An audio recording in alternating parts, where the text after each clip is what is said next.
कौन ब्रह्मा का पिता है, कौन विष्णु की मां, शंकर का दादा कौन है, हमको दे बता।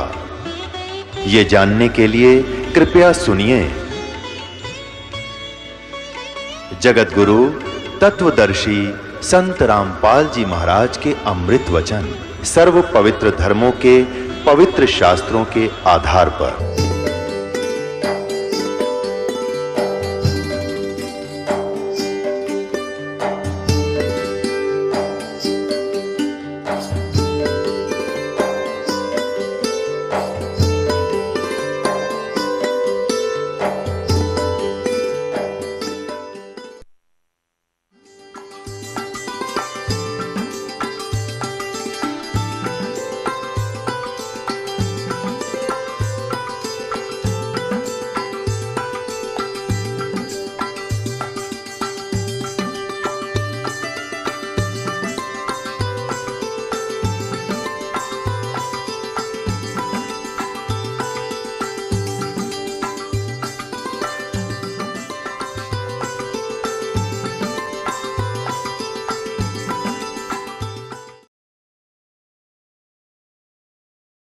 परमात्मा कहते हैं मुल्ला माया मग में बैठी अनसा चुन चुन खाई, ये ज्योत स्वरूपी कहे निरंजन में ही करता भाई।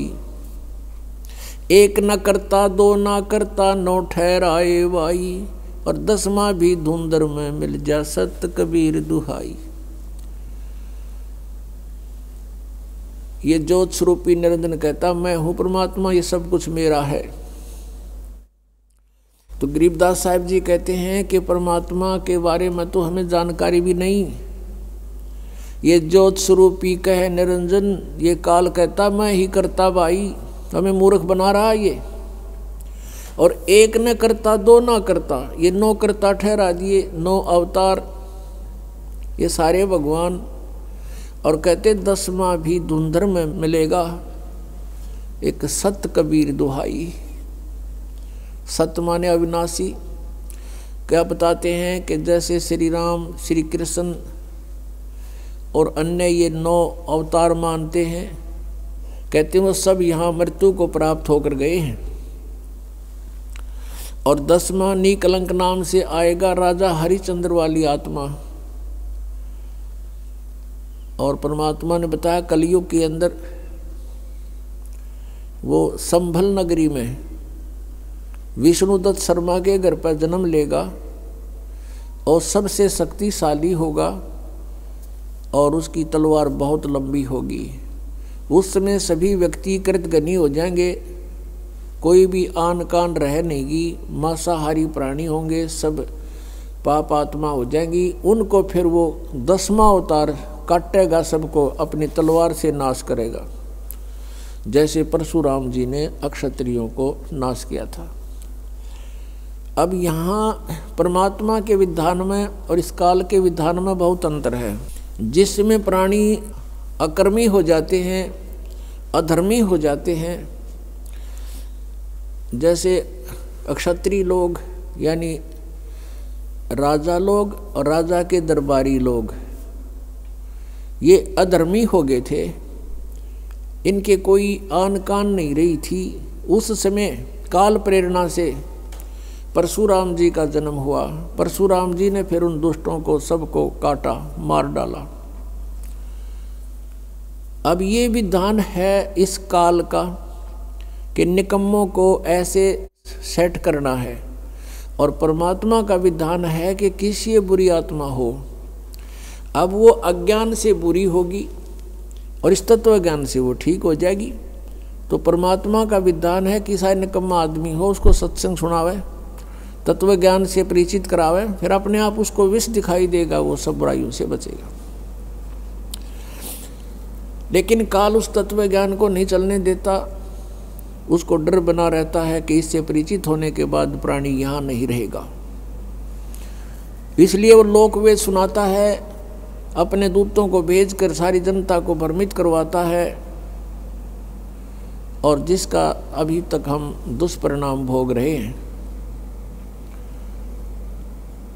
अब 10वां अवतार जो आएगा, अब राजा हरिश्चंद्र की आपने कथा सुनी हो, वो कितने पुण्य आत्मा थे, कितने धर्म आत्मा थे, और किस प्रकार वो अपनी मर्यादा का पालन करने वाले थे।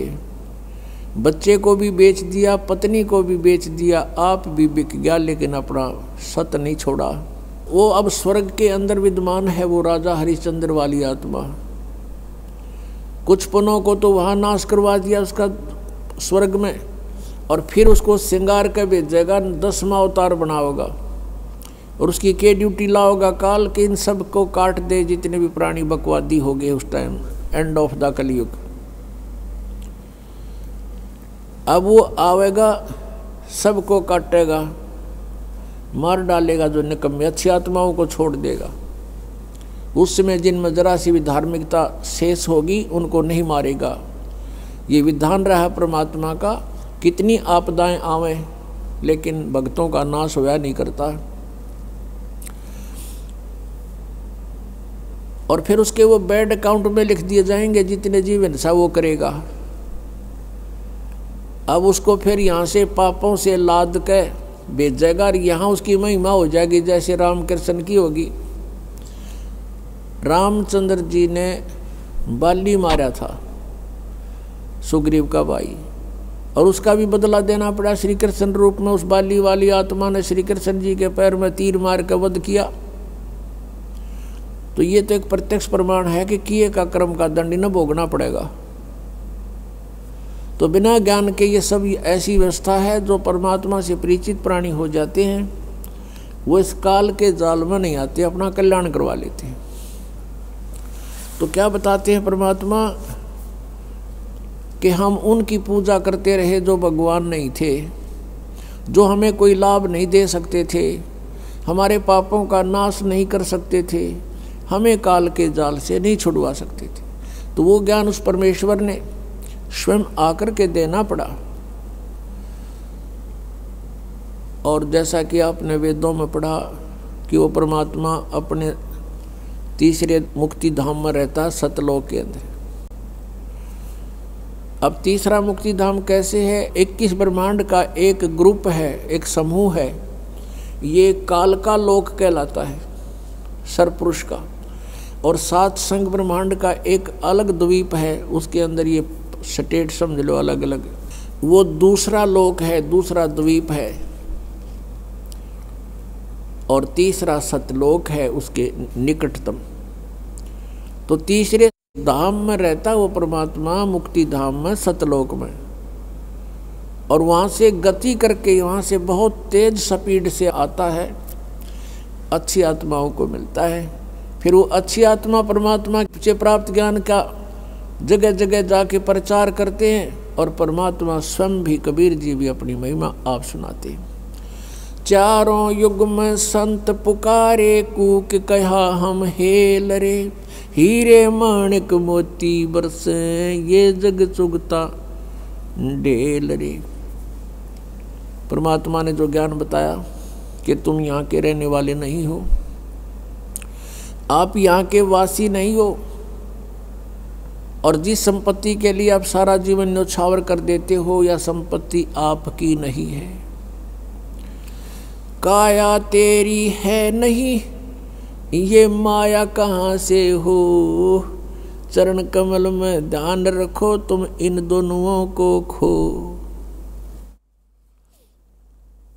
ये माया करतारे की तू अपनी कह गंवारे, दो जग धक्के खावेगा या नाहक बह बेगारे। सर्व सोने की लंका होती रावण से रणधीरम, एक पलक में राज बिराजी जम के पड़े जंजीरम। मन तू सुख के सागर बसरे, भाई और न ऐसा यसरे। सर्व सोने की लंका थी, रावण से रणधीरम, एक पलक में राज बिराजी और जम के पड़े जंजीरम। अगम निगम को खोज ले, बुद्धि विवेक विचारे, उदय अस्त का राज मिले तो बिन नाम बेगारे।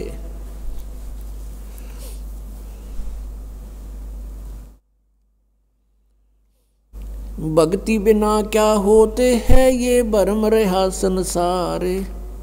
रति कंचन पाया नहीं रावण चलती बारे। सोने के महल बना रखे थे कुबद्दी ने, सोने की ईंटें, सोने की गारा, और उसमें महल और कई कई मंजिल के।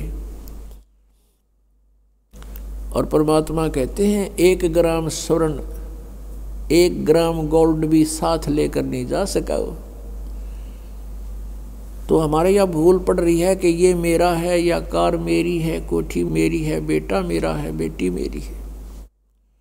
जिसमें आपकी यह भूल हटेगी तब आपकी भक्ति फलेगी कि ना बेटा आपका है, ना बेटी आपकी है, ना यह कार आपकी है, ना कोठी आपकी है। अब आपके बच्चे नहीं हैं, ये परमात्मा के बच्चे हैं। आप परमात्मा के नौकर हो और परमात्मा ने आपके पास ही अपने बच्चे भेज दिए, बेटा या बेटी। इनको आप अपना मान कर करते हो तो भूल भारी है आपके, लेकिन ये जीव के बस की भी नहीं। इस ज्ञान से धीरे धीरे और भक्ति से, इस एंटीबायोटिक औषधि खाने से, ये तत्व ज्ञान रूपी वचन सुनने से आपको बिल्कुल समझ में आ जाएगी कि सचमुच यहाँ अपना तो शरीर भी नहीं है। तो हमने इन बच्चों को जो आपको भगवान ने दिए हैं, इनके दास नौकर बनकर आपने इनकी परवरिश करनी है। भगवान से डर के इनकी सेवा करनी है, जैसे एक नौकरानी और एक नौकर मालिक के बच्चों की कितनी केयर टेक करता है। इस दास को इतिहास अब याद आते हैं, उदाहरण आते हैं जो संसार में घटे हुए हैं। भगवान ने जो हमें उदाहरण दिए हैं वो सत्य हैं। एक समय दास जब सर्विस करता था, ऑफिस में बैठा था और सामने गली थी, सड़क,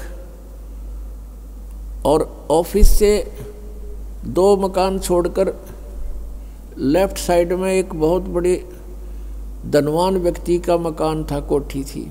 उसकी एक पुत्री थी, लड़की ज़्यादा से ज़्यादा 8-9 वर्ष की होगी।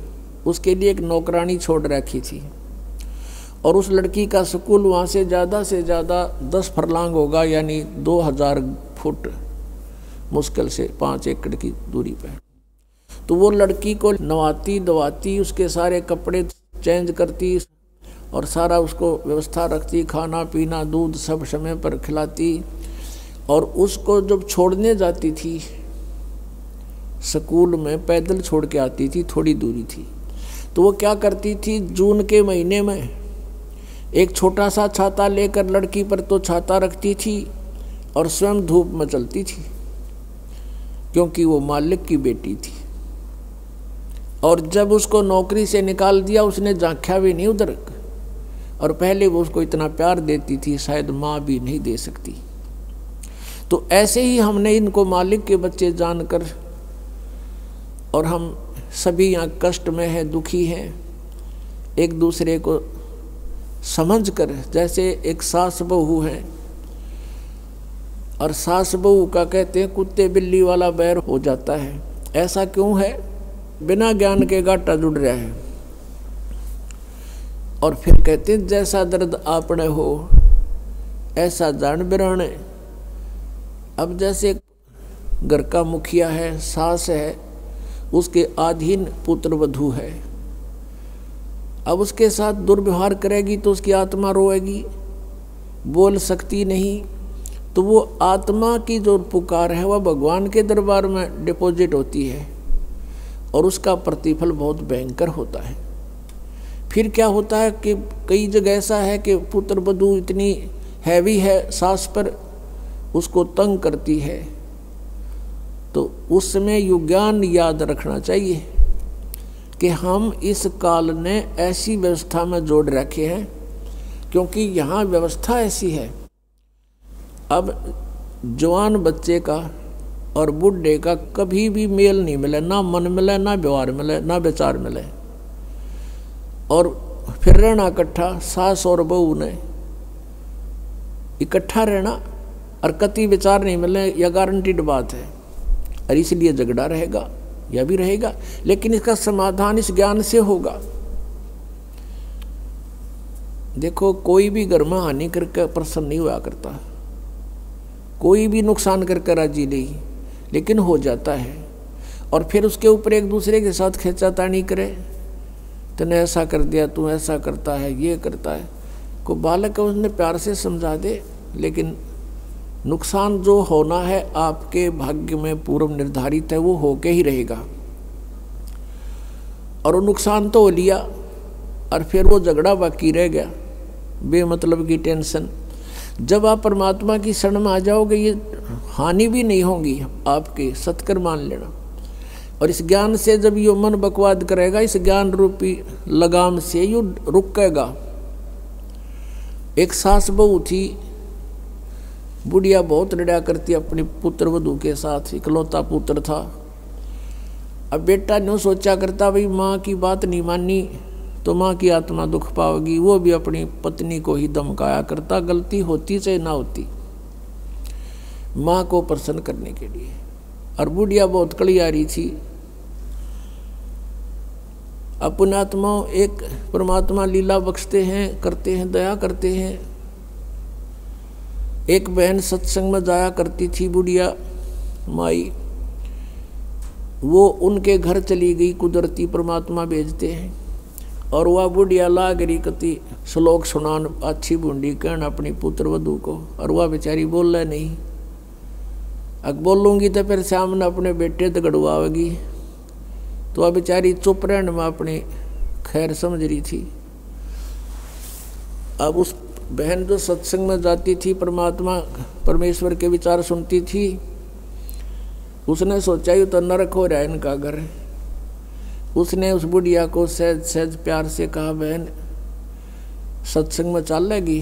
ना, हम नहीं जाया करें सत्संग में, ये तो उड़गी जाया करें ठाली, जिन्हें कोई काम कोई ना। हर बुढ़िया ने काम बहुत लड़न का, और काम नहीं उसने, वो छूटे ना उससे। उसने फिर दूसरे तीसरे दिन फिर कहा कि आए एक बार मेरे साथ चल, कोई भी ना रही मेरे साथ चलने वाली, और मैं अकेली रहेगी, सत्संग में जाना है, जल्दी आ जावांगे। वह उसकी मुंह लागती सी थी। उस दिन वह बुढ़िया उसके साथ चलेगी। अब साथ चलेगी तो वह सत्संग सुना, सत्संग सुने तो पुण्यात्मा असर होया कर, ऐसी बात नहीं।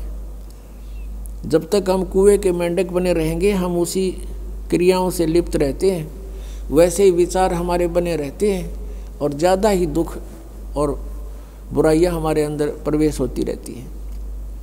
बुढ़िया ने सुने विचार, उसकी तो एकदम जो है ना, एकदम परिवर्तन आ गया उसके अंदर।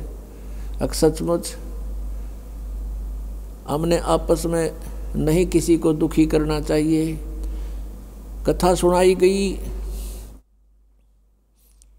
कि एक व्यक्ति था,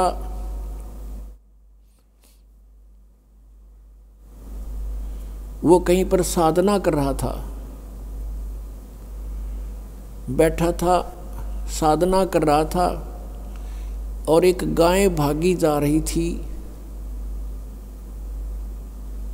और वो गर्भवती थी, और उसको ये आभास हो गया था कि कोई कसाई उसके पीछे पड़ा हुआ है। वो आगे वन में ओझल होगी। शिकारी वहाँ आया, उस साधक से उसने पूछा, गाय देखी आपने? कहते मुंह से नहीं बोला, उसने हाथ कर दिया ऐसे कि इधर गई। वो कसाई ने वह गाय ढूंढ ली, वो मार दी। उसका भी प्रतिफल उसको भोगना पड़ा। कहते हैं फिर उसकी बाजू कट गई। इतना भी हम सहयोग देते हैं किसी अन्य दुष्कर्म के अंदर, इतना भी हमें हानि होती है। जैसे हमने मना किया है बीड़ी शराब मांस तम्बाकू पीना नहीं है, और किसी को पीने में सहयोग भी नहीं देना, उठा के भी नहीं देना, उसमें भी हानि होगी। आपको मर्यादा सारी पालन करनी होगी। कहने का भाव ये है कि एक व्यक्ति था, और उसकी पत्नी बहुत लड़ा करती, बहुत झगड़ा करती थी, बहुत बुरा बोलती थी। तो किसी ने, वो जो व्यक्ति था अगले जन्म में जिसकी बाजू कटी थी, वो साधना कर रहा था, कहीं पर अगले जन्म में भक्त बन गया। तो उसकी किसी ने आकर के अचानक पहले तो उससे पैसे पूछे, बाबा जी पैसे निकाल सारे, अब पैसे नहीं है भाई मेरे दर, उसकी बाजू काट दी। अब उसने सोचा भाई मैं भक्ति भी कर रहा हूँ और यह आपत्ति मेरे पर कैसे आ गई। उसने सोचा भी मैं इसका किसी से कारण पूछूं, मेरा कौन से जन्म का पाप था। किसी ने बता दिया भाई इस गांव के अंदर एक भगत है और वो पीछे बीती हुई बता देता है, पिछली बता देता है, भविष्य की नहीं जानता। वो उसके घर पर गया तो उसने पता लगा कि वो घर से बाहर गया हुआ है, फिर भी उसने सोचा घर पे पता करता हूँ। जब वो घर पे गया तो उसकी पत्नी से पूछा कि ऐसे ऐसे वो कहाँ है भक्त हुआ। उसकी पत्नी लगी गाली देने कि तेरे जैसा ढेड वो है, हंडा धक्के खांदा जिस तरह तू खावे है, पता नहीं के सुना दी। अब जिसका हाथ कटा हुआ था उसने सोची भाई मैं तो गलत आ गया, मेरे साथ मजाक कर दिया, दिखे ना भगता के घर में कैसी बात होया करे, इसी ने कमी होया करे। वो वापस चल पड़ा। रास्ते में किसी ने बता दिया कि तू जिसका घर पूछा था ये आ रहा वो व्यक्ति। उसने उसको सोचा ले चल आया है बाहर, बात कर लेता हूँ। राम रमी हुई, नमस्कार हुआ, कुशल मंगल पूछा। उस जिसका हाथ कटा हुआ था उसने पूछा कि भाई एक बात बता, क्या तू पीछे की जानता सारी? कहाँ जी दया है भगवान की। भाई पहला मेरी तो पाछा बताइए, पहला तू अपनी बताया, तेरे घर में इसी बूंदी कलियारी क्यों करा रही है? ऐसी बेहुदा बोली वाह न बोला, यह भी बताऊं पहला यह सुन ले तू। पिछले जन्म में मैं था काग, या थी गधी, और जब कुमार इसने छोड़ देता इसकी कमर टूटी हुई होती थी, मैं इसकी वो खाता था, टूटी हुई कमर से उन जख्मों से मांस खाता था। तो आज भाई अपना बदला ले रही है मेरे ते, और ये इतने जख्म करेगी मेरा जितने मन न कर रखे हैं। तब उसने पूछा भी फिर मेरा हाथ क्यों कर कटा, मैं तो भगत आदमी, और यू कैसे जुल्म हुआ मेरे साथ। उसने बताया कि पिछले जन्म में भी तू भगत था और तूने एक गाय के कटने में सहयोग दे दिया, तूने न्यू हाथ कर दिया कि इधर गई, बोला नहीं तू ऐसे गई, इससे तेरा हाथ कटा। अब कहते हैं तुमने दरगाह का मैल नहीं देखा, धर्मराज के तिल तिल का लेखा। अब इस तरह कहते तुम एक दूसरे को सताओगे तो तुम्हें आगे फिर दंड भोगना पड़ेगा। वह बुढ़िया के बात समझ में आएगी, मैंने तो जुल्म कर दिया। उसके बाद अपनी पुत्र वधू को वो बिल्कुल शांत रहे, बोल रहे नहीं फालतू। सत्संग में ये भी सुनाया गया कि जो कुछ हानि होनी है वह तो हो चुकी, और पाछा वो खाम खा महाभारत बनाने की कोई आवश्यकता ही नहीं। वो तो दूना दुख पैदा करने वाला वो वस्तु आवे नहीं वापस। एक दिन क्या हुआ, वह पुत्र वधू गाय भैंस का दूध निकाल के और ऊपर कड़ियों में कड़ा डाला कर दे, हुक लंबा सरिये का हुक ला देते और उसमें बाल्टी टांग देते थे कड़े में, हुक में, कुत्ते बिल्ली से बचाने के लिए। अब उस पुत्रवधू ने वो ऊपर, क्योंकि ऊंचा होता था, गर्दन नीचे रखनी पड़ती थी, न्यू कर टांगन लगी, वो कि तो उल्टी साइड में लग गया। उसने सोचा टंग गया, हाथ छोड़ दिए, वो बाल्टी नीचे गिर गई, सारा दूध फर्श पे फैल गया। अब पुत्रवधू ने देखा बुढ़िया की तरफ, अकी वो होगी ओन अनो बिरना कई दिन का सांग हो गया यो। अब उसकी तरफ देख रही है बेचारी भयभीत दृष्टि से। बुढ़िया कहती है बेटी कोई बात नहीं, हमारे भाग में नहीं था यो, और इसको उठा ले ऊपर ऊपर से और भैंस को ही डाल दे बेटा उसके चारे में, ये अपने भाग में नहीं था इसलिए गिर गया, कोई बात नहीं। अब उस पुत्र वधू ने सोचा आज बुढ़िया कौन सा स्टेशन पकड़ेगी, या तो कदे 16 बातें बोलिया नहीं करती। काफी देर उसका जची नहीं बुढ़िया, फिर शुरू हो गया ऊपर ले मन तक कहती हो कदे। वह बुढ़िया खड़ी हुई, 7 लाख का बेटा ठा इसने और भैंस के चारे में डाल दे, कोई दिक्कत को नहीं। अब उसने सोची अपने बेटे ने बतावेगी, मेरे तो ना कहती होगी, तो वो भी आ लिया, पुत्र भी उसका कोई जिक्र नहीं करा बुढ़िया ने। तब उस माई ने, उस बहन ने सोचा भाई इतना परिवर्तन आया क्यों कर इसमें, उसके चरण दबावे, सेवा करे। फिर पता चला कि बेटी मैं सत्संग सुन के आई हूँ और बेटा मैंने आज तक जो गलतियाँ की तेरी आत्मा दुखाई, बेटा मैं माफ़ी मांगू तेरे थे। वह पुत्र वधू रोन लागी न बोली माँ कोई बात नहीं, अब तो माँ तुल्य हो और मेरे हित में ही कुछ कहती थी। उस दिन से पुत्र वधू ने भी नाम ले लिया, फिर धीरे धीरे उसके बच्चे ने भी नाम ले लिया और घर में नरक के स्थान पर स्वर्ग हो गया। अब इस परमात्मा की वाणी से, ज्ञान से स्वर्ग तो यही हो जाएगा और सतलोक हमने जाना है, फिर भक्ति करके वहाँ सतलोक चले जाएंगे, महासुख वहाँ हो जाएगा। तो इस प्रकार वो परमात्मा आकर हमें ज्ञान देता है, उसके ज्ञान से हमें पता चलता है। इसलिए कहा कि सत्संग की आधी घड़ी और तप के वर्ष 1000 तो भी बराबर है नहीं, कहे कबीर विचार। अब यहाँ बताते हैं परमात्मा कि ये स्थान तुम्हारा नहीं है और तुम यहाँ ठेकेदार बन गए, मालिक बन गए। मालिक तो एक ही है, हम सब उसके बच्चे हैं और उसने आपको जो संतान दी है वो उसके बच्चे हैं, आप मानो चाहे ना मानो। और आपने ये नहीं कि अपना कर्तव्य से दूर होना है, परमात्मा के बच्चे जान के उसके डर से उनकी सेवा करनी है।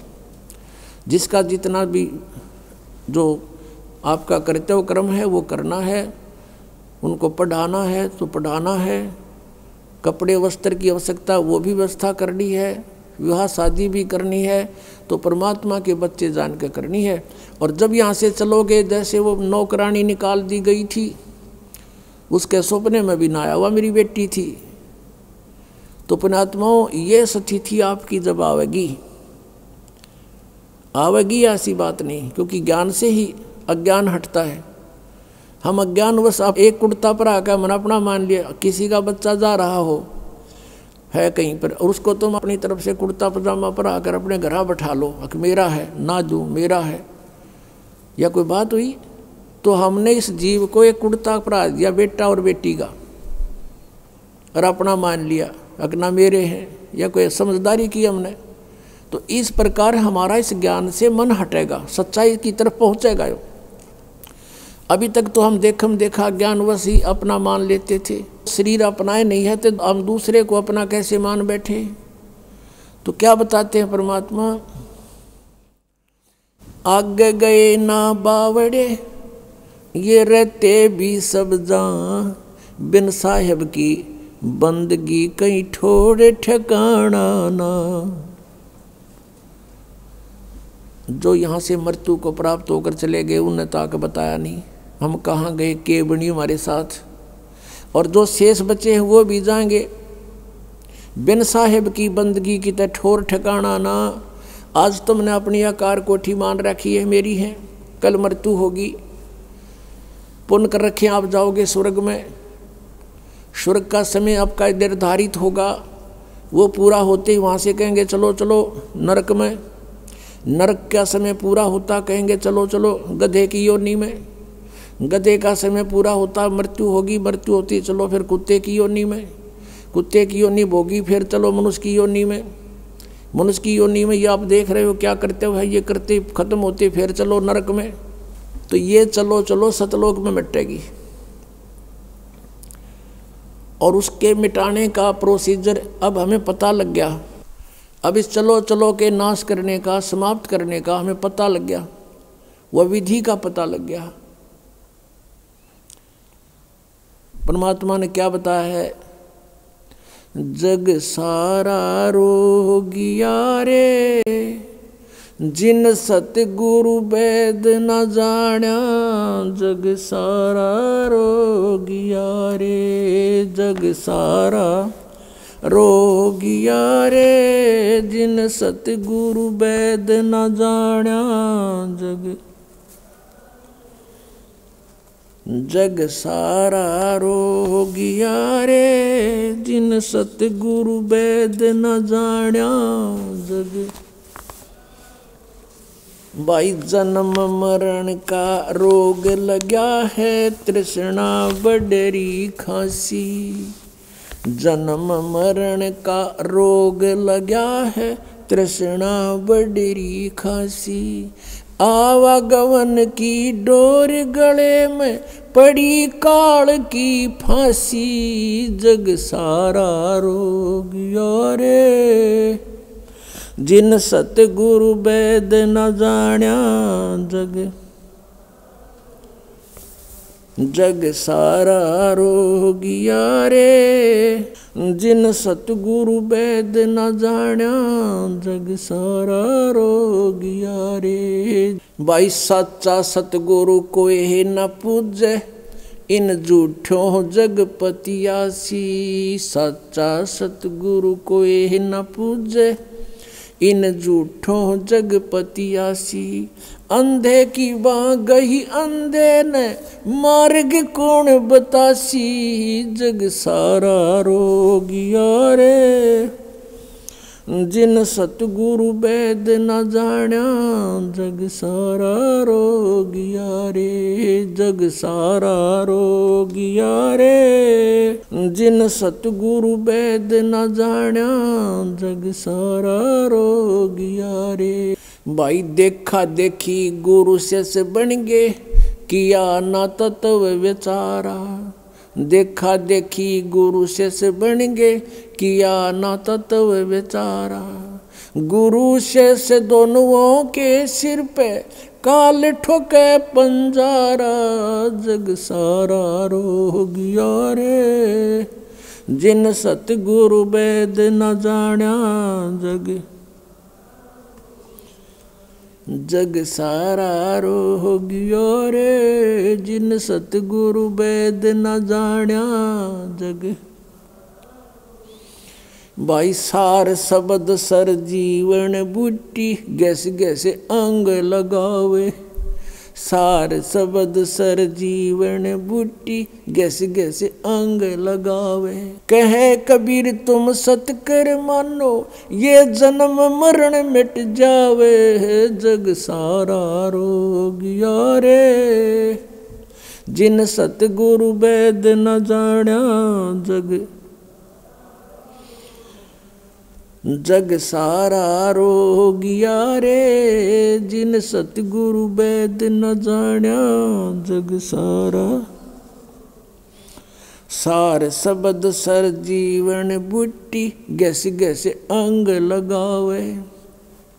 सार शब्द सर जीवन बूटी, गैस गैस अंग लगावे। कहे कबीर तुम सत कर मानो, ये जन्म मरण मिट जावे। जग सारा रोगिया रे। जिन सतगुरु।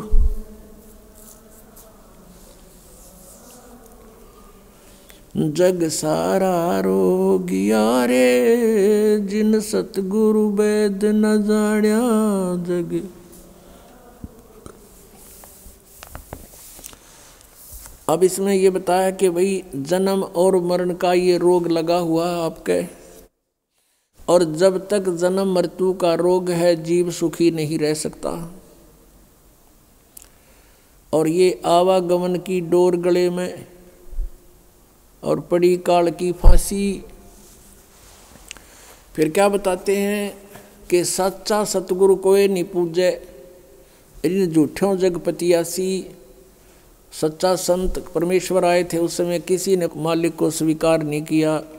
और जितने ये झूठे लोग थे, परमात्मा कहते थे कि ब्रह्मा विष्णु महेश ये नासवान हैं, इनकी जन्म मृत्यु होती है। और इन तीनों गुणों की भक्ति में ये भूल रहा संसार। कह कबीर निज नाम बिना कैसे उतरो पार।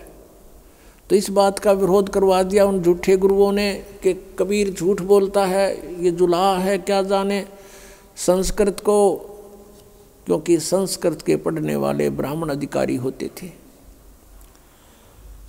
परमात्मा कहा करते थे कि सच्चा सतगुरु कोई ना पूजे, झूठों जगपतियासी, इन झूठों पर विश्वास किए बैठे हैं और अंधे की बाँ पकड़ रहा अंधा। इनके गुरु भी अंधे और अनुयायी तो अंधे होते ही हैं, वो गुरु जी के अनुसरण करते हैं। अंधे की बाँ गई अंधे ने मारे कौन बतासी। अपने आत्माओं, हमारा पवित्र हिंदू धर्म में जन्म हुआ और हम श्री राम, श्री कृष्ण, विष्णु और भगवान शंकर को, जैसा लोक वेद हमने इनकी कथा सुन रखी थी, इनके बारे में सर्वेश्वर मानते थे, सर्व पाप नाशक जानते थे, समर्थ शक्ति मानते थे, सारे ब्रह्मांडों का रचनहार मानते थे, अजन्मा मानते थे। तो किन्होंने बताया? नकली गुरुओं ने, अंधे गुरुओं ने, जिन्हें वो स्वयं भी अंधे थे, हमें भी हाथ पकड़ दिया कि हमें सब कुछ दिखाई देता, आ जाओ हमारे पीछे पीछे। जबकि उनकी जीवनी में लिखा है कि ब्रह्मा विष्णु महेश नाशवान है। पुण्यात्माओं, ये कंसेप्ट क्लियर करना अति आवश्यक हो जाता है, क्योंकि ये बहुत बड़ा अज्ञान हो गया है और इस अज्ञान का नाश करने के लिए जरा सा भी कोई लूज पॉइंट रह गया तो जीव समझ नहीं सकेगा और नकलियों का दाव लग जाएगा। देखो ब्रह्मा विष्णु महेश को ये तो नाशवान बताता है और भी ये प्रमाण दिखा दूंगा, आप पे चुप कर दोगे उनको कि देखो ये तो पुराणों में लिखा है, क्या ये अपने आप बता रहे हैं? तो वो दुष्ट जो अभी तक आग लगाते आए हैं समाज में, उनकी दाढ़ निकलेगी। पुण्यात्माओं, दास को इन सदग्रंथों की जैसे वेदों, गीता और पुराणों की कति आवश्यकता नहीं, क्योंकि जो ज्ञान दास को मिला है वो तत्व ज्ञान है, वो सूक्ष्म ज्ञान है। और कहते हैं ये चारों वेद सूक्ष्म वेद के पूता, वो सूक्ष्म वेद के पुत्र हैं ये, यानी पूर्ण कंप्लीट ज्ञान तो उसके अंदर है। बाकी वेदों में इनकम्प्लीट नॉलेज है बिल्कुल सही जितना लिखा है, लेकिन अधूरा है। जैसे मैट्रिक का सिलेबस होता है वो गलत नहीं होता, लेकिन वो MA BA PhD का नहीं होता, और PhD MA वाले में नीचे का भी सारा ही कुछ होता है। लेकिन ये सदग्रंथ आपके लिए रखता है ये दास। ये मेरी लालटन है अंधे वाली। एक अंधा व्यक्ति रात्रि के समय चला जा रहा था खेतों में, जंगल में। आगे से बच्चे आ रहे थे शोर मचाते हुए, उछल कूद करते हुए। उस अंधे सूरदास ने कहा, बच्चा देखना देखना भाई, मैं अंधा हूँ, ध्यान से चलना बेटा। और लालटेन ले रखी हाथ में जगती हुई। उन्होंने पूछा कि बाबा सचमुच आप अंधे हो? वो चारों तरफ घूम गए, हाँ बेटा मैं अंधा हूँ। फिर लैंप किस लिए ले रखा आपने? कि तुम आँखों वालों के लिए कहीं मेरे में टक्कर मार दो, बूढ़े दे ही तोड़ दो। 20 रोशनी में तुम मुझसे टल जाओ एक तरफ से, मुझे ना कोई हानि पहुँचा जाओ, अंधेरे में दो खेत हैं। इसलिए ये लालटेन आपके लिए रखिए बेटा, आँखों वालों के लिए। तो ये जो सदग्रंथ दास दिखाता, ये मेरी लालटेन है, लैंप है ये, ताकि आपको कोई भ्रमित ना कर दे कि रामपाल तो झूठ बोल रहा है और ब्रह्मा विष्णु महेश की इंसल्ट करता है। दास तो केवल सदग्रंथों को आपके रूबरू करता है, उनको पढ़ कर सुनाता है, अपनी तरफ से एक शब्द नहीं बोलता। आउट ऑफ सिलेबस दास एक अक्षर भी नहीं बोलता कभी, और वो सारा आउट ऑफ सिलेबस पढ़ा के हमने वो अच्छे लगे। वो अच्छे क्यों लग रहे हैं? क्योंकि हमें खुद ज्ञान नहीं, अब स्वयं ज्ञान हो गया तो फिर वो आप पे फ्यूज हो जाएंगे वो नकली। तो यह थोड़ा सा दिखाते हैं आपको कि ब्रह्मा विष्णु महेश अजर अमर नहीं है, ये नाशवान है। श्रीमद देवी भागवत गीता प्रेस गोरखपुर से प्रकाशित है। ये संपादक हैं हनुमान प्रसाद पोदार चिमनलाल गोस्वामी, और ये गीता प्रेस गोरखपुर से प्रकाशित है। गोविंद भवन कार्यालय कोलकाता का संस्थान। इसके 123 पृष्ठ पे ये चंद पंक्ति हैं, ये बहुत सा काम हमारा हल कर देंगी। तीसरा स्कंद 123 पृष्ठ पे भगवान विष्णु अपनी माता दुर्गा की महिमा सुना रहा है। तुम शुद्ध स्वरूपा हो, यह सारा संसार तुम इसे उद्भासित हो रहा है। मैं ब्रह्मा और शंकर, हम सभी तुम्हारी कृपा से विद्यमान है। हमारा आविर्भाव माने जन्म, तिरोभाव माने मृत्यु हुआ करता है। हमारा तो जन्म और मृत्यु होता है, केवल तुम ही नित हो, जगत जननी हो, प्रकृति और सनातनी देवी हो। भगवान शंकर बोले, देवी यदि महाभाग विष्णु तुम्ही से प्रकट हुए हैं तो उनके बाद उत्पन्न होने वाले ब्रह्मा भी तुम्हारे बालक हुए। फिर मैं तमोगुणी लीला करने वाला शंकर क्या तुम्हारी संतान नहीं हुआ? अर्थात मुझे भी उत्पन्न करने वाली तुम ही हो। शिवे संपूर्ण संसार की सृष्टि करने में तुम बड़ी चतुर हो। इस संसार की सृष्टि, स्थिति और संहार में तुम्हारे गुण सदा समर्थ हैं। उन्हीं तीनों गुणों से उत्पन्न हम रजगुण ब्रह्मा, सतगुण विष्णु, तमगुण शिव जी, ब्रह्मा विष्णु शंकर नियमानुसार कार्य में तत्पर रहते हैं। अपने आत्माओं, इस पवित्र पुराण ने ये चंद पंक्तियों ने 4-5 कंसेप्ट क्लियर कर दिए। एक तो ये स्पष्ट हो गया कि ब्रह्मा विष्णु महेश नासवान है, इनकी जन्म मृत्यु होती है। दूसरा ये हो गया कि दुर्गा इनकी माता है। तीसरा ये हो गया कि रजगुण ब्रह्मा, सतगुण विष्णु, तमगुण शिव जी। और चौथा ये हो गया कि ब्रह्मा विष्णु महेश केवल नियमित कार्य ही कर सकते हैं। जो आपके भाग्य में लिखा है, दुख है तो दुख आपको दिला देंगे, और आप में सुख है तो आपके भाग्य में मिल जाएगा। इसमें कोई परिवर्तन ये कर नहीं सकते।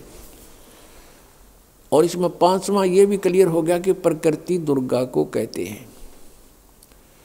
गीता जी अध्याय नंबर 7 में 2, 3, 4 इन श्लोकों में लिखा है कि 2 प्रकृति हैं।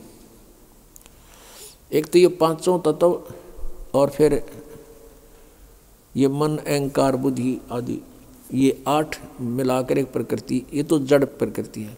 एक ये दुर्गा है, चेतन प्रकृति। तो कहने का भाव ये है कि परमात्मा पहले यही बताया करते थे कि ये नासवान है, इनकी पूजा से कोई लाभ आपको नहीं होगा। ये भी जन्म मृत्यु के रोग से ग्रस्त हैं। अब इनका कैसे जन्म मृत्यु होता है? ब्रह्मा जी की आयु कैलकुलेट करते हैं। ब्रह्मा जी का एक दिन 1000 चतुर्युग का होता है।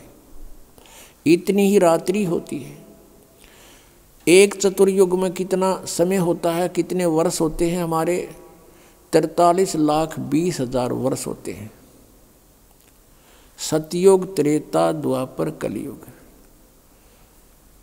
अब जैसे कलयुग का जो समय है 4,64,000, इससे दुगना है द्वापर का, 3 गुना त्रेता का, और 4 गुना इससे सतयुग का समय है। तो कुल मिलाकर ये 43,20,000 वर्ष बन जाते हैं।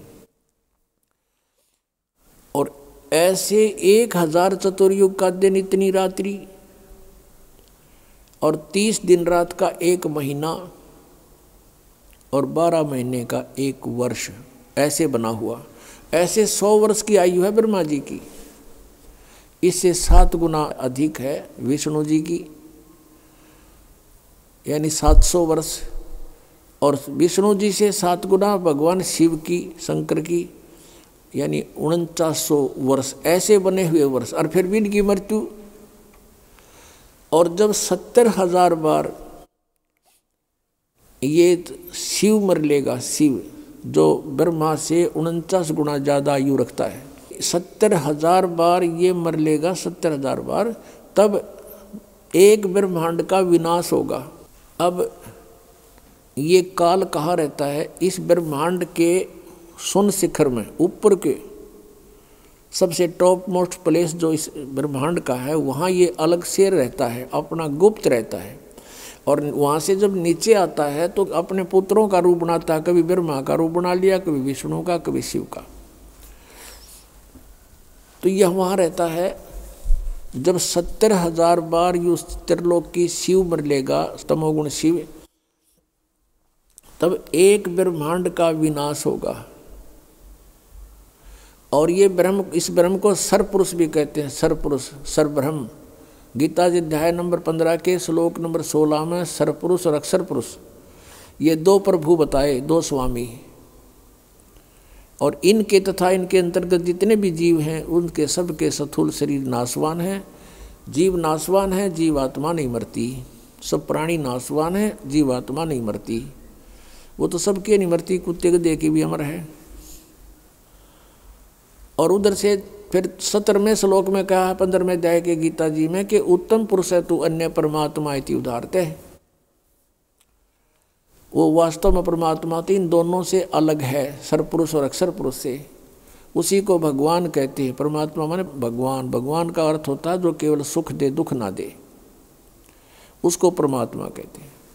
और फिर कहा कि वही तीनों लोकों में प्रवेश करके सबका धारण पोषण करता है, वो है अविनाशी भगवान। अब जैसे गीता जी अध्याय नंबर 4 के श्लोक नंबर 5 और 9 में, अध्याय नंबर 2 के श्लोक 12 में, अध्याय नंबर 10 के श्लोक नंबर 2 में ये गीता ज्ञानदाता श्री कृष्ण में प्रवेश करके बोल रहा है। ये सरपुरुष ब्रह्म ये कहता है कि अर्जुन तेरे और मेरे बहुत जन्म हो चुके हैं, तू नहीं जानता मैं जानता हूँ। मेरे जन्म और कर्म अलौकिक हैं। इसके जन्म कैसे अलौकिक हैं और कर्म कैसे अलौकिक हैं? इसके जन्म ऐसे अलौकिक हैं जैसे मृत्यु होगी, एक ब्रह्मांड का विनाश हुआ, सभी प्राणियों का नाश हुआ, सभी तत्व आपस में बिल्कुल इसमें आग लग जाएगी एक ब्रह्मांड में, और इसमें कण कण धूल धूल हो जाएगी। फिर अपने हिसाब से जैसे परमात्मा ने पहले इन सब पृथ्वी को उत्पन्न किया, सब जल सब तत्व बनाकर दे दिए, फिर विधान बनाकर छोड़ दिया, इसलिए ये सारे प्राणी नेक्स्ट ब्रह्मांड में चले जाते हैं ऑटोमेटिक परमात्मा के विधान अनुसार। और उसमें दुर्गा की भी मृत्यु होती है और ब्रह्म इस काल की भी मृत्यु हो जाती है, जब 70,000 बार युग काल का पुत्र शिव मर लेगा। और ये एक युग होता है किसका? अक्षर पुरुष का। ये एक युग हो गया अक्षर पुरुष का। ओहो, अब फिर क्या होगा कि यहाँ से सभी प्राणी दूसरे ब्रह्मांड में चले जाएंगे। 21 ब्रह्मांड है इस काल के पास। उस ब्रह्मांड में जाते ही परमात्मा ने विधान बना रखा है कि इन दोनों का, दुर्गा का और इस ब्रह्म का, अपने आप युवा शरीर निर्मित हो जाता है वहाँ जाते ही। जैसे आप देखते हो वर्षा के दिनों में आप छत पर होते हो, वर्षा आई और थोड़ी सी देर में क्या देखते हो, वहाँ मेंढकी फुदक रही है। वो कहाँ से आएगी? उस 5 तत्वों के संयोग से अचानक ऐसा एटमॉस्फेयर बन गया कि वो अपने आप उनका शरीर बन गया। आप देखते हो इनमें गेहूं में कीड़े हो जाते हैं, यानी सुरसी हो जाती है, अपने आप हो गई, लेकिन अन्य प्राणी नहीं हो सकते। ऐसे वहाँ पर उस स्थिति में केवल इन दोनों का शरीर युवा बन जाता है और वहाँ पर पहले से ही सृष्टि तैयार होती है, फलदार वृक्ष होते हैं परमात्मा के विधान अनुसार। फिर ये धीरे धीरे अपनी पत्नी से, दुर्गा से, कुछ वचन से, कुछ अपने सृष्टि क्रम से इन 3 पुत्रों की उत्पत्ति करता है, इनको अपने प्रधान बनाता है और 3 लोगों का एक एक विभागीय मिनिस्टर बना करके स्वयं मुख्यमंत्री का रोल करता है। तो इस प्रकार इनके जन्म और कर्म अलौकिक हैं। ये अपने आप को इसलिए अजन्मा कहता है, लेकिन इसका जन्म होता है तरीका दूसरा है और मृत्यु होती है। पुण्यात्माओं, जब ये ब्रह्मांड में आग लगती है, ये बहुत बुरा हाल होता है दुर्गा का, और इसका ये सबसे लंबी उम्र के यही है। और ये जब आग लगती है तो सीधी से उड़कर भागने की चेष्टा करते इधर उधर खूब भागते हैं अपने उस लोक में जान बचाने के लिए, और इनको इतना बुरी तरह जल कर मरते हैं ये जिंदा, और हाहाकार मचाते हैं, तौबा मचा देते हैं, बुरा हाल हो जाता, अचेत होकर गिर जाते हैं। जब ये पूरा ब्रह्मांड का नाश हो जाता है, ये अब ऑटोमेटिकली सभी प्राणी वहाँ जाते हैं, फिर ये युवा अवस्था में आ जाते हैं। जैसे हम माँ के गर्भ में कितने पीड़ित थे और पहले ना जाने कौन से जन्म में कितना कष्ट भोग कर हमारी मृत्यु हुई थी, वो हमें आज याद नहीं, फिर मकवाद वहीं जो की तो ऐसा ही इसके साथ बनता है। अब ये एक युग हो गया अक्षर पुरुष का, जब एक ब्रह्मांड का नाश और काल ब्रह्म की मृत्यु का समय। तो ऐसे 1000 युग का दिन, ऐसे 1000 युग का इस अक्षर पुरुष का दिन और इतनी ही रात्रि। ओ तेरा गजब हो, कैलकुलेशन भूल जाओ। जो 43,20,000 ने साथ रखे थे वो तो चतुर्युग छोड़ दिया, फिर युग ऐसे शुरू हो गए।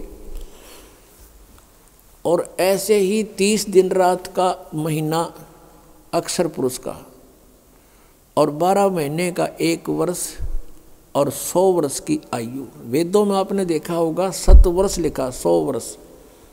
तो सबकी 100 वर्ष कैलकुलेटेड है, लेकिन उनके वर्ष बहुत लंबे चौड़े हैं। तो ऐसे इस अक्षर पुरुष की मृत्यु होगी इतने 100 वर्षों के बाद, इतने लंबे पीरियड के बाद। और इसलिए इसको अक्षर पुरुष कह दिया, क्योंकि ये काफी चिरस्थायी है, बहुत लंबे समय तक रहता है इसलिए। लेकिन ये भी नाशवान है, परमात्मा कहते हैं। और 5वां उत्तम पुरुषत्व अन्य परमात्मा इति उदारत, ये लोग तरम आविष्य विवर्ती अवैश्वर है, वो अविनाशी परमात्मा है। तीसरा कौन है? गीता जी अध्याय नंबर 7 के श्लोक नंबर 29 में अर्जुन से कहा काल ने कि जो व्यक्ति तत्ब्रह्म से परिचित है, सारे अध्यात्म ज्ञान से परिचित है, सब कर्मों से परिचित है, वो केवल जरा और मरण से ही छूटने का प्रयत्न करते, उसे मोक्ष चाहते। अर्जुन ने 8वें अध्याय के प्रथम मंत्र में पूछा, फिर किम तत्ब्रह्म, वो तत्ब्रह्म कौन है? 8वें अध्याय के 3रे श्लोक में उत्तर दिया काल ने, ब्रह्म गीता ज्ञानदाता ने, कि वो परम अक्षर ब्रह्म है।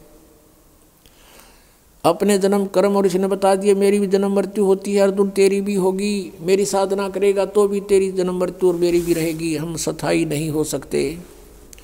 और जब तक जन्म मृत्यु समाप्त नहीं होगी शांति नहीं हो सकती। 18वें अध्याय के 62वें श्लोक में कहा कि अर्जुन तू सर्वभाव से उस परमेश्वर की शरण में जा, उसकी कृपा से ही तू परम शांति को और सनातन परम धाम को प्राप्त होगा। गीता जी अध्याय नंबर 15 के श्लोक 1 से 4 में कहा कि उल्टा लटका हुआ संसार रूपी वृक्ष है, ऊपर को जड़, इसकी मूल तो समझो परम अक्षर ब्रह्म है, और नीचे को तीनों गुण रजगुण ब्रह्मा सतगुण विष्णु तमगुण शिवजी रूपी शाखाएं हैं। बीच में तना और मोटी डार जो है, सरपुरुष तो तना है, अक्षर पुरुष मोटी डार है, तीनों देवा शाखा है, ये 5 रूप संसार। परमात्मा ने बताया था अक्षर पुरुष एक पेड़ है, सरपुरुष वा की डार, और तीनों देवा शाखा है, ये 5 रूप संसार, और मूल वो स्वयं है। तो गीता जी अध्याय नंबर 15 के श्लोक 1 में बताया है कि जो उल्टे लटके हुए संसार रूपी वृक्ष के सभी विभागों को, छंदों को जानता है, सवेदवित, वो तत्वदर्शी संत है। गीता जी अध्याय नंबर 4 के श्लोक 32 में कहा है कि सभी यज्ञों धार्मिक अनुष्ठानों की जानकारी विस्तार के साथ सच्चिदानंद घन ब्रह्म की वाणी में ब्रह्मणे मुखे यानी सच्चिदानंद घन ब्रह्म से मुख से उच्चरित वाणी में लिखी हुई है, वो है तत्व ज्ञान। उसमें सब विस्तार के साथ बताया गया, सारा डिटेल से। वो तत्व ज्ञान है। 4 अध्याय के 34वें श्लोक में कहा कि अर्जुन उस तत्व ज्ञान को जो परमात्मा ने स्वयं आकर बोला है, उसको किसी तत्वदर्शी संत के पास जाकर समझ, फिर वो तत्वदर्शी संत तुझे उस परमात्मा का ज्ञान करावेंगे। तो गीता जी अध्याय नंबर 15 के श्लोक 1 में कहा कि जो इस उल्टे लटके हुए संसार रूपी वृक्ष के सभी विभाग बता देगा, स वेदवित, वो वेद के तात्पर्य को जानने वाला है, अर्थात वो तत्वदर्शी संत है। तो ये परमात्मा स्वयं ही आते हैं, तुम साहेब तुम संत हो, तुम सतगुरु तुम हंस, और गरीबदास तुम रूप न और न दूजा अंश।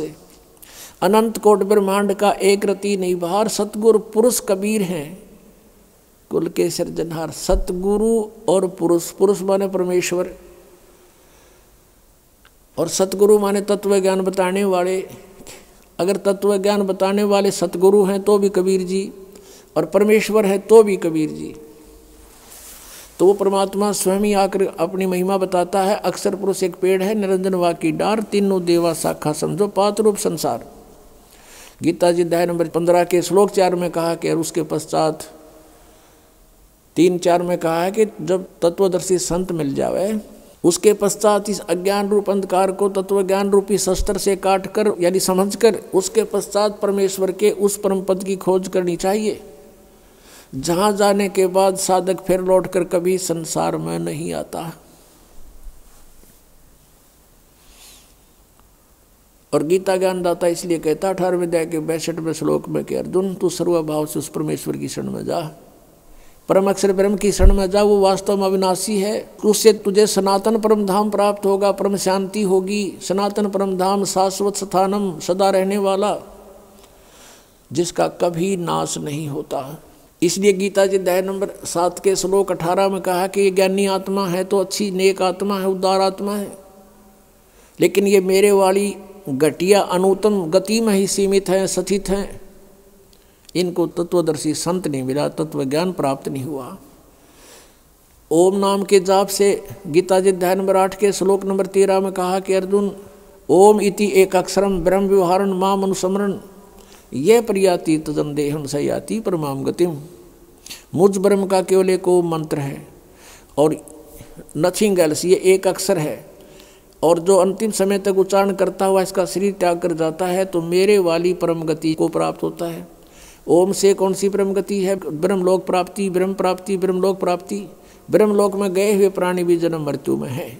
तो यहाँ कहता 7वें अध्याय के 18वें श्लोक में कि ये उद्धार आत्मा है तो समर्पित मेरे पे, पर मेरे वाली अनुत्तम घटिया गति में स्थित है। और अनुवादकर्ताओं ने, नकलियों ने कर रखा अनुत्तम का अर्थ अति उत्तम। तभी तो मालिक ने बता अंधे की बाँ गही अंधे ने, हमारे कौन बतासी। 17वें अध्याय के 23वें श्लोक में कहता हूँ सच्चिदानंद घन ब्रह्म की साधना का ओम तत्सति निर्देश ब्रह्मण त्रिविद समर्थ है। उस सच्चिदानंद घन ब्रह्म के पास जाने का, पूर्ण मोक्ष प्राप्त करने का, उसको पाने का 3 मंत्र की साधना है। ओम तत्सर पुरुष का, तत् ये सांकेत है, ये अक्षर पुरुष का मंत्र है, और सत भी सांकेतिक है, ये परम अक्षर ब्रह्म का, परम अक्षर पुरुष का मंत्र है। इन तीनों की मजदूरी करने से, साधना करने से, कमाई करने से, भक्ति की शक्ति से हम सतलोक जाएंगे। गीता जी अध्याय नंबर 8 के श्लोक नंबर 5 और 7 में गीता ज्ञानदाता कहता अर्जुन यदि मेरी शरण में रहना है तो युद्ध भी करना पड़ेगा और भजन भी कर, मुझे प्राप्त होगा, नो डाउट। अब अपने प्राप्ति बता रहा है कि मेरी भी प्राप्ति होगी इस ओम मंत्र से, ओनली 1 मंत्र, 8वें अध्याय के 13वें श्लोक में।